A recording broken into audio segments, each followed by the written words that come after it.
आप देख सकते हैं ये क्वेश्चन अगर पूछा गया और आरबी एनटीपीसी में 2 फरवरी 2021 को इवनिंग शिफ्ट में पूछा गया।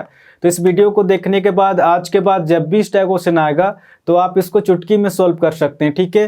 तब क्वेश्चन में दिया गया है यदि एक आयत की लंबाई में 70% की वृद्धि की जाती है तो उसी क्षेत्रफल को बनाए रखने के लिए चौड़ाई में कितने % की कमी करनी चाहिए, क्वेश्चन कह रहा। तो जैसे से क्वेश्चन में दिया उस हिसाब से लिखते जाएंगे। जब भी सिंगल परसेंटेज आएगा तो सबसे पहले प्रतिशत को उतारेंगे और सबसे पहले देखना है कि वृद्धि दिया गया फिर कमी दिया गया। 70% की वृद्धि की जाती है यानी कि वृद्धि दिया गया, ठीक है। 70% की वृद्धि दिया गया। सबसे पहले इसको सॉल्व करेंगे कि 70% फ्रैक्शन में कितना होता है। जब भी प्रतिशत को हटाएंगे 100 से भाग देंगे, 0 से 0 कट जा रहा यानी कि 7/10 निकल के आ रहा। और फ्रैक्शन में जो होता है नीचे वाला संख्या हमेशा ओरिजिनल संख्या होता है, इसके ऊपर चेंजेस होता है, इसके ऊपर बढ़ता भी है, इसके ऊपर घटता भी है। ये क्वेश्चन के ऊपर डिपेंड करता है कि आपको क्वेश्चन में क्या दिया गया। तब क्वेश्चन में दिया गया है यदि एक आयत की लंबाई में 70% की वृद्धि की जाती है, क्वेश्चन कह रहा है अगर आयत की लंबाई अगर 10 रहा होगा तो इस 10 का 70% वृद्धि हो रहा, तो इस 10 का 70% कितना होगा, 7 होगा। 7 की वृद्धि हमेशा ऊपर संख्या निकल के आता है, आप निकाल के भी देख सकते हैं। इस 10 का 70%, जब 70% को फ्रैक्शन में सॉल्व करेंगे 7/10 आएगा। 10 से 10 कट जा रहा, आप देख सकते हैं यहाँ पर भी 7 है और यहाँ पर भी 7 है, यानी कि इस 10 का 70% वृद्धि हो रहा। तो इस 10 का 70% कितना निकल गया, 7 निकल गया, 7 की वृद्धि। तो जैसे ही 10 में 7 जोड़ेंगे अब आयत की लंबाई कितना हो जाएगा आपका, 17 हो जाएगा।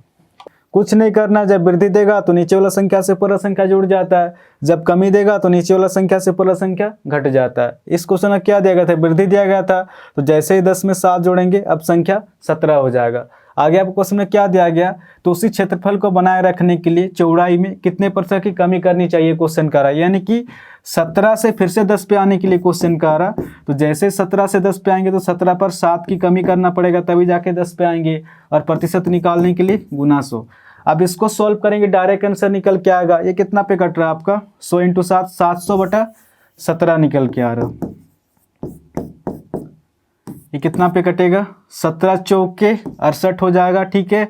हासिल 2 20 हो जा रहा, 17 × 17 आपका लगभग पूछ रहा निकटतम पूर्णांक, ठीक है। तो कहीं ना कहीं आपका 41% हो जाएगा। इस क्वेश्चन का आंसर हो जाएगा आपका ऑप्शन सी, इसका सही आंसर होगा, 41% हो जाएगा।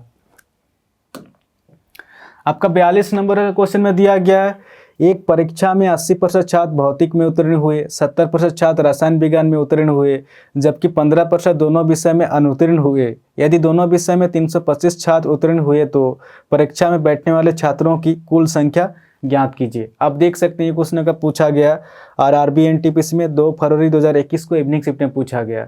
तो जैसे से क्वेश्चन में दिया उस हिसाब से लिखते जाएंगे। एक परीक्षा में 80% छात्र भौतिक में उत्तीर्ण हुए, एक परीक्षा में 80% छात्र भौतिक में पास हुआ।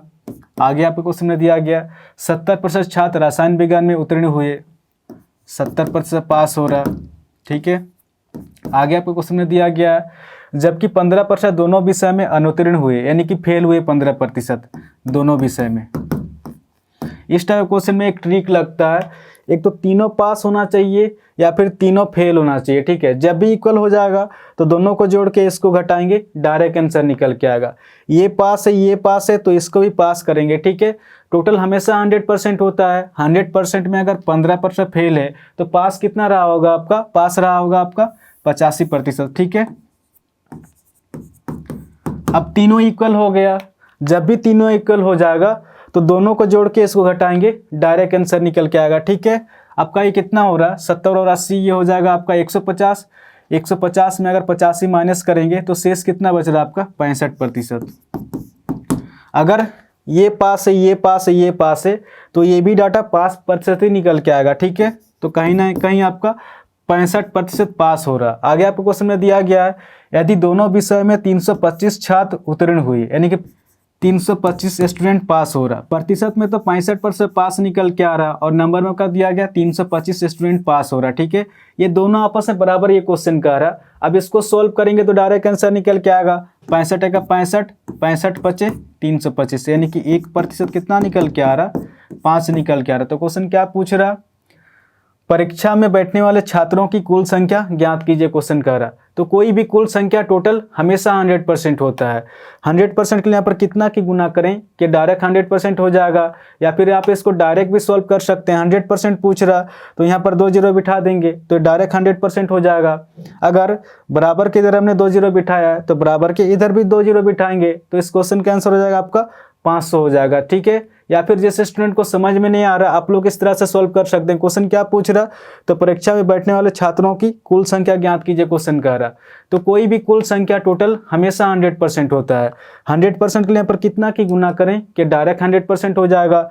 डायरेक्ट यहाँ पर 100 की गुना करेंगे, 100 एका 100, ये डायरेक्ट 100% निकल के आ रहा। अगर बराबर की इधर हमने 100 की गुना किया तो बराबर के इधर भी 100 की गुना करेंगे, क्योंकि ये मैथ का रूल है कि बराबर के इधर जितने की गुना करने से बराबर के इधर भी उतने का गुना करना पड़ता है। तो कितना हो जाएगा, 100 × 5 500 हो जाएगा। तो इस क्वेश्चन का आंसर हो जाएगा आपका 500। क्वेश्चन क्या पूछ रहा था, तो परीक्षा में बैठने वाले छात्रों की कुल संख्या ज्ञात कीजिए। तो परीक्षा में बैठने वाले छात्रों की कुल संख्या हो जाएगा आपका ऑप्शन सी, इसका सही आंसर होगा 500 हो जाएगा। ठीक है, तो आशा करता हूँ आज के बाद जब भी इस टाइप क्वेश्चन आएगा तो आप इसको इजीली सॉल्व कर सकते हैं। ठीक है, तो इस चैनल को आप लोग सब्सक्राइब कर सकते हैं, कुछ ना कुछ तो नया सीखने को जरूर मिलेगा।